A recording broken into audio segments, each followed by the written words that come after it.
અને કેવા ગયો સાહેબ, રક્તબીજ જેવાને મળી ભગવતી જેથી રોળવા અને અતિ ક્રોધિત થઈ ગયા. એ રાક્ષસોનો તો સાહેબ સંહાર કરી નાખ્યો, પણ ક્રોધ શાંત નહોતો થતો.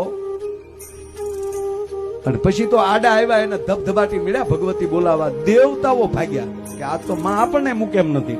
અને ફરીવાર દેવતાઓએ ભગવાન શિવનું ચરણ લીધું અને મહાદેવને કીધું, ત્રહિમામ શરણાગત છું પ્રભુ.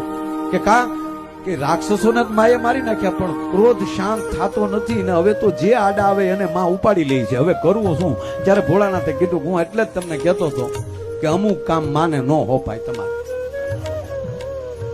અને કહેવા ગયું સાહેબ, એ ભગવતીનો ક્રોધ શાંત કરવા માટે ભગવાન આશુતોષ મહાદેવ યાતે રુદ્રસિંહા તનુર્ઘોરા પાપ કાશીની ત્યાર સનવા સંતમયા ગિરી સંતાભિષેક સિંહ.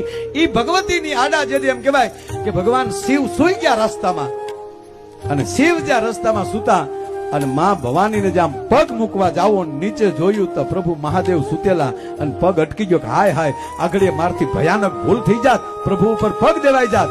અને કહેવાય ગયો કે લાખ દેખાની જીભ બારી નીકળી ગઈ ખડક સાથે. ઈ સ્વરૂપ મેળવી મહાકાળી ભગવતીને આપણે પૂજીએ છીએ. ભલા માને યા દેવી સર્વભૂતેષુ શક્તિ રૂપેણ સંસ્થિતામ નમસ્તસ્ય નમસ્તે.